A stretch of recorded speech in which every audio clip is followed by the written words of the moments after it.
Catholic family. St. Thomas More. Rectitude of intention in the service of others.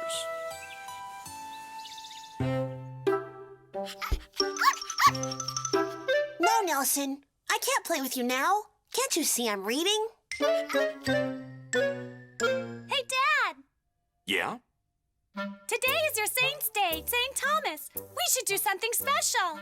I've already thought about it. Would you like to go on a trip to the lake? Yes! Come on, then. Action stations. I'll go pack my bag. Me too! Great! I'll pack us a picnic. Can Paula come too? Sure. What about Sergio? Of course. Hey, Dad! Can you tell us the story of your saint? St. Thomas More? Right.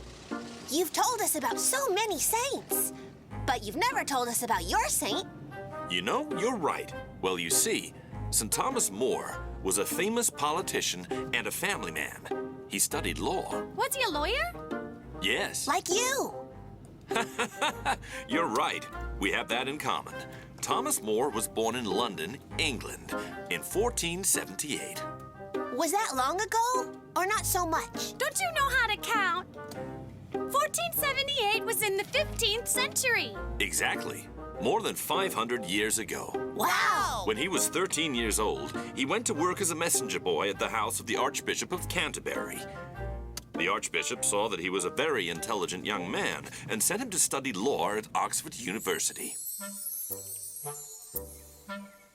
Dad, hire this one. It's much bigger. It's done. I've hired this one. All aboard! I'm going to stay and set the table. No, Nicholas, you can't go with them, honey. You're still way too small. Shall I carry on telling you about St. Thomas More? Yes. While Thomas was at university, his father, who was a judge, sent him very little money. He only had enough to pay for his most basic needs. So he couldn't go out with his friends? He didn't have enough money. Well, Thomas, are you coming out with us? I cannot. My purse is empty. It always is. Thomas, your father is a wealthy man. Why not ask him to send more money? Oh, I have asked him, believe you me, but he wants me to study. I think it's intolerable. Because he never had enough money to have fun, Thomas was always studying. And this was good for him, because as well as law, he also learned Greek, Latin, and French. Wow! Now I know why you never give us any money. You kids don't need any money. No? Do you think they give away candy for free? Or that arcade games work without any coins? Your mom and I buy you everything you need. It's hard work earning money, so we have to manage it carefully. You should appreciate every cent. That's what St. Thomas More learned thanks to his father. Right. By the age of 22, St. Thomas More was already a doctor of law and a brilliant teacher. I'm not surprised. After all that studying. Hey, look, I caught something. I can't pull it out. It must be a shark. Yeah, a really giant shark. There are no sharks around here, are there, Thomas? I hope not. Okay, Mr. Giant Fish, I've got you.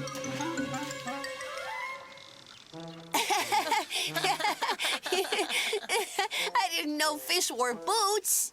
Very funny. Come on, leave that and help me get Nelson back on board. Hey, I just had a really good idea. You? That's impossible. Ignore those two. They're just girls. I'm gonna run for student council. Who would vote for you? That's really difficult. Well, I'll write a great program, and then I'll make a PowerPoint presentation. That's not a bad Will start. you be my campaign manager? Sure. How was the fishing trip? Oh. By the looks on your faces, I guess you didn't catch too many fish. We only caught a boot. Well, that's something. Come on, sit down and let's eat. There are plenty of sandwiches and potato chips. No, Nelson, the sandwiches aren't for you. There's your dinner.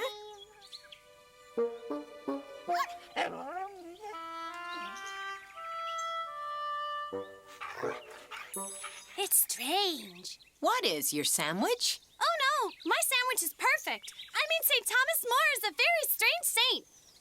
Why? He wasn't a member of a religious order. Right. All saints were members of religious orders. Not really. It doesn't work like that. There are lots of secular saints in the church's history. Does secular mean that he wasn't in a religious order? That's right. Many saints have been people with families, successful in their professions. Like St. Thomas More.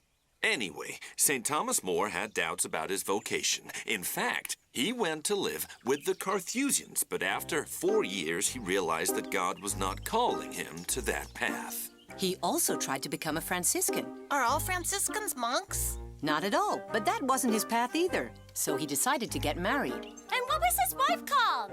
She was called Jane, and they had 4 children. Thomas More was a good husband and father. Jane died, and Thomas More married again to Alice, a widow who already had a daughter.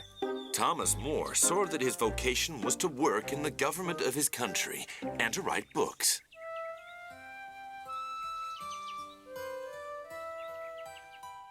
I'll make an awesome PowerPoint presentation and I'll put funny cartoons in it. No, Nelson. We can't play ball with you now. Can't you see we're working? Come on, don't be a pain. When the grown-ups are working at the computer, good little dog, sit down and stay quiet. Have you got that?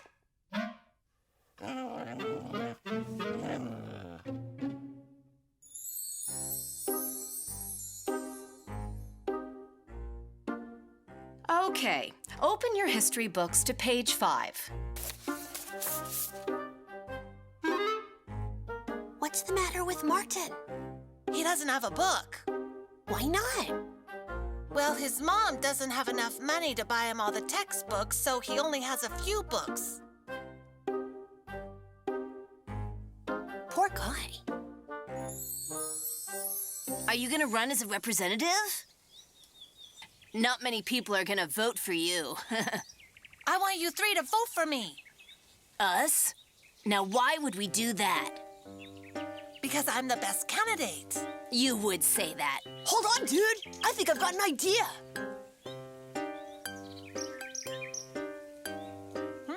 Okay, we'll vote for you. You will? Yeah, but on one condition. Anything. When you're a representative, they'll give you the key to the staff room, won't they? Well, I guess so. Then we can go and steal the questions before the exam. That way we'll all get good grades. But I don't know about... Don't you dare say yes. It could be dangerous. Do you want to be a representative, yes or no? Yes, sure, but, Then, do we have a deal? Okay, we'll steal the exam questions. All right. In that case, you have our vote. And we'll make sure the rest of the class also votes for you. Are you crazy? If you get caught, they'll expel you from school. You said it. If I get caught. But we'll do it at night and no one will find out. Oh, I see. Anything to get to be a representative. It's my dream. I'll be a rep. At last, I'll be popular. Can you imagine? I think you'll end up paying a high price. It says here that Henry VIII was crowned King of England, and he made St. Thomas More a member of the Privy Council because they were such good friends. Don't you see? Just like you and me. I'll be on the school council, and you'll be my advisor. Mm-hmm. When he was 51, he was made Lord Chancellor, and he traveled all over Europe. But this high office did not change his simple lifestyle. He still went to Mass every day, confessing regularly, taking communion, and helping the poor. Thomas More used to invite the poorest people in the city to share his meals. Thank you, sir, for this hospitality. The pleasure is mine, gentlemen. I am only sorry that I do not have a bigger table so that I could invite more guests. You know, I'm starting to see that you become a representative to serve others, not to steal exams. You should be like St. Thomas More. Exactly. It's a chance to help the poorest students. I'm a poor student, and so are you. And Martin and his friends are too. I don't buy that excuse. Come on, you're my best friend. I need you by my side.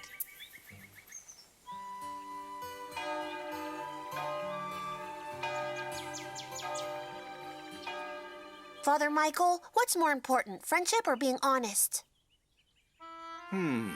I think that's a moral problem. What does moral mean? It means you have to listen to your conscience. Right.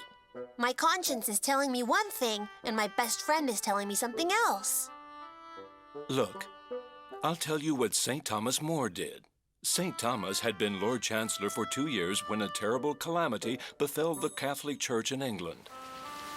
The dissolute King Henry VIII divorced his lawful wife and went to live with another woman. The Pope did not accept the divorce. The Pope will not grant me a divorce. As we expected, Your Majesty. May I ask what Your Majesty plans to do? I will name myself Supreme Head of the Church in England. But that would mean taking the place of the Pope. Exactly. In England, I will be the Pope.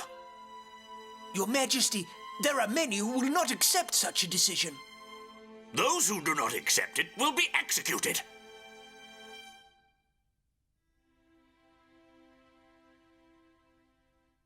St. Thomas More did not accept the king's divorce or his attempt to replace the Pope in England. But they were friends. Yes, they were great friends. But St. Thomas More did not want to act against God's will and his own conscience. So what happened? Well, the king dismissed him from office, confiscated all his property, and had him locked up in the terrible Tower of London. Oh. Together with the Archbishop John Fisher, who did not accept King Henry VIII's decisions either. Thomas More was held in this prison for 15 months. The king thought that this would make him change his mind, but it didn't. I need to think. That's a good idea. Think and pray. God will help you decide what you should do.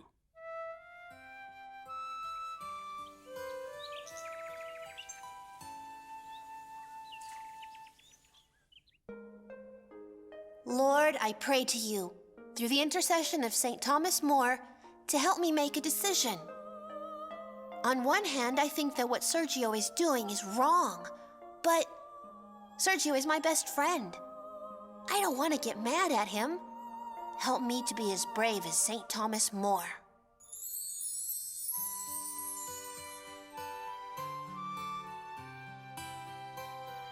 Oh, hi. Hi. Look, I'm working on my speech. Hey, I came to tell you something. What is it?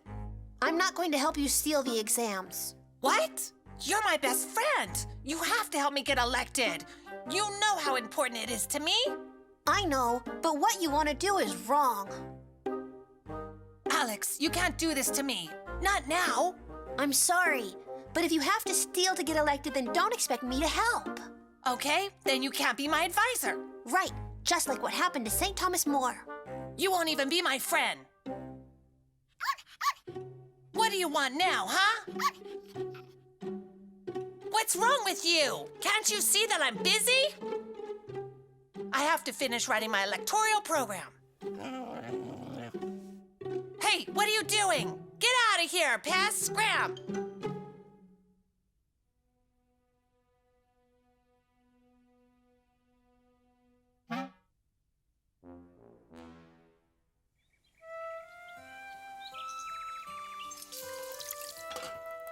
St. Thomas wrote many letters to his daughter from prison. And what did he say to her? Well, you'll see.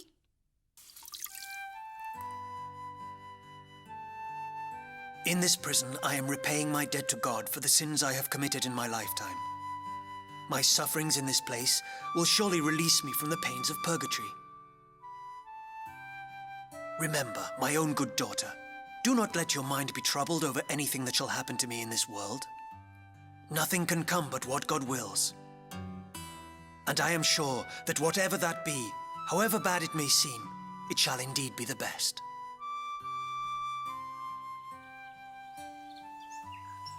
What's the matter? Nothing. Nothing? It doesn't look like nothing. Okay, I had a fight with Alex, and we're not friends anymore. I know. I know. I thought Alex would talk to you. He did. He came to see me because he was worried. You know, I don't think it's fair of you to ask Alex to do something that's wrong and make your friendship depend on it. Thomas More's daughter, Margaret, often came to visit him while he was in prison. Didn't it make her sad to see her dad like that? Yes, but she saw that he was happy because he was following his conscience. He was doing what was right, and that always brings peace. My dear, this morning 4 Carthusian monks were executed. Will you be executed as well? I do not know. But the monks were happy to offer their lives for Jesus Christ. I hope that God will also grant me the courage to offer my life for his holy religion.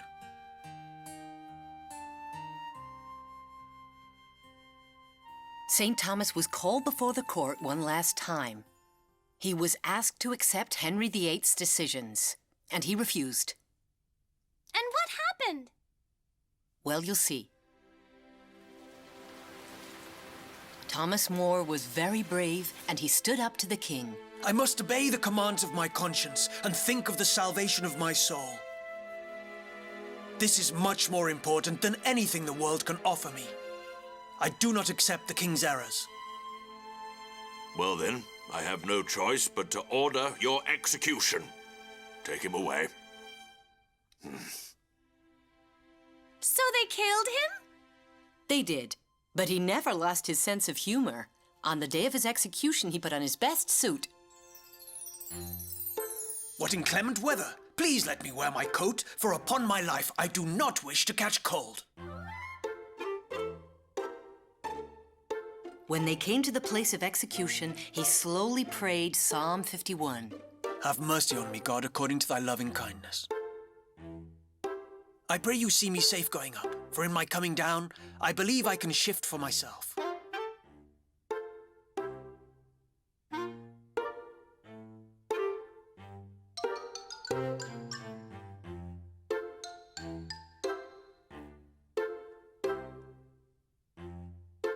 You see that my beard has grown in the tower, and thus it has not offended the king. Therefore, take care you do not cut it off. Let me put it aside.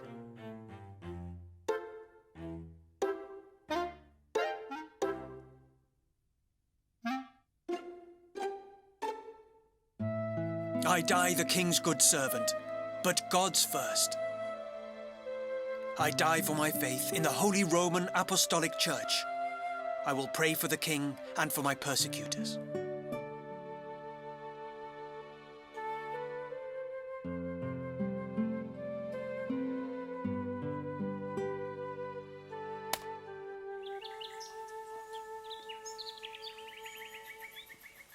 There, finished. Perfect. Everyone will vote for me with this PowerPoint presentation. What do you think? Right, I forgot. You only want to play, but I can't play. I gotta put my presentation on a CD. Well, I hope I have one somewhere.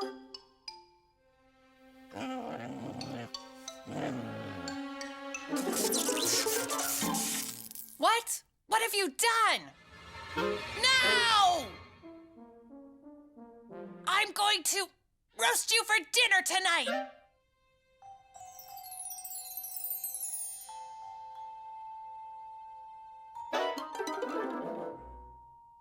I lost the whole thing. What a disaster.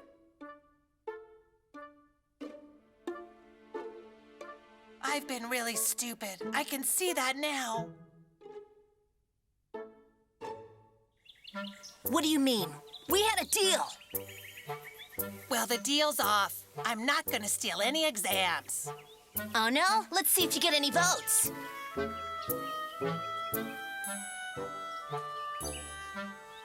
That was really brave. Yes, I learned that from St. Thomas More.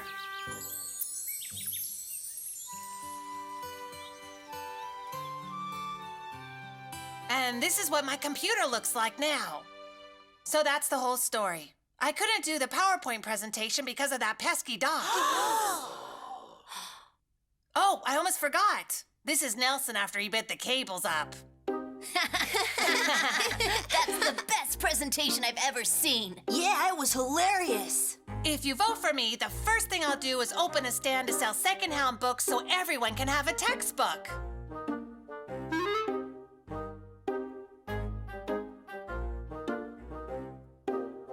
Good idea. I'll vote for him. He's really funny. I'll vote for him too.